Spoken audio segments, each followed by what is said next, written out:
this is an interesting photo up right here. We have President Rodrigo Duterte beside the president-elect. We know that President Duterte was very careful not to appear to endorse Marcos Jr. even if his own daughter was his running mate. So, and we can see Vice President-elect Sara Duterte with Senator Amy Marcos. Yeah, he's pretty stiff for President Right Duterte. now, he's pretty usually stiff-looking. he's a gregarious, casual person. True. He was smiling earlier, but now he kind of looks a bit tight-lipped. I don't know if it's for the photo or...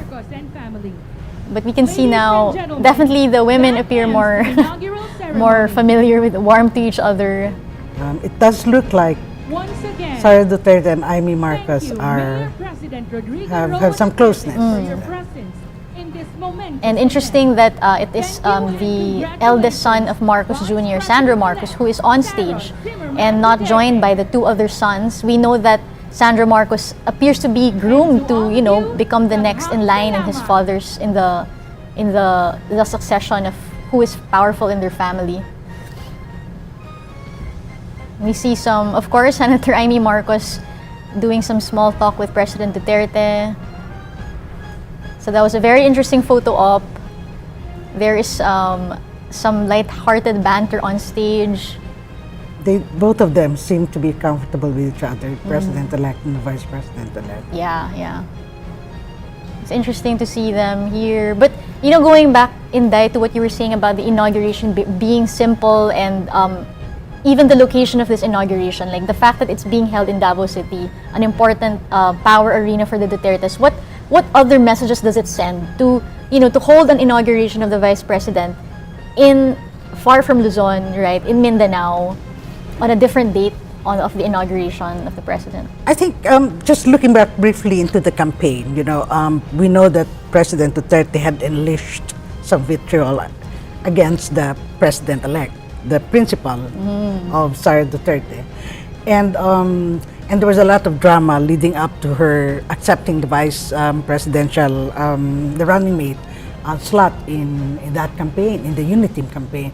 And I think this is a message to the Mindanaoans who are, of course, rightly proud that they have, they have had a president of the Republic na hindi sila kakalimutan, that they will remain, because remember they had pinned their hopes on Sara, and then they couldn't quite understand what happened there, and because she was number 1 in the survey and then settling for number 2. So this, I think, was her way of showing na mahalaga pa rin Mindanaoan, not just Davao, Mindanao, and also a very subtle power projection, and we'll grant the President-elect for being,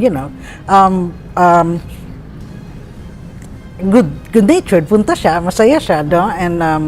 And you have the Chinese envoys and the American officials there too, and for a campaign that had a lot of pressure thrown into how acceptable the Uniteam candidates would be to an international group of nations that had, been frustrated by Rodrigo Duterte's human rights record and everything. I think this shows everyone that they will play with the incoming administration. It was a conscious decision of Sara Duterte to hold it 11 days earlier than June 30, which is the date that her term technically starts according to the Constitution. But we know that it's not new for a government official to take their oath before June 30. Just last week, I believe President Rodrigo Duterte administered the oath to several local government officials. So hindi strange na may pre-June 30 inauguration, but what is different is because as a vice president, typically in the years post-EDSA, right, we've seen the vice president's inauguration take place in the morning of June 30, before the inauguration of the president. So maybe this is the point we can also explore, no? Like, what is the impact? What is the messaging impact of holding it earlier, number one, and also on a different day as the inauguration of the president? I have a feeling that in the next few days, leading up to 30th, she'll be start to give out some policy tips and about what she's going to do. She'll probably want to come in, with a projection that she's really ready for her job. As somebody who said that she just wanted to really finish out her term as Davao City Mayor.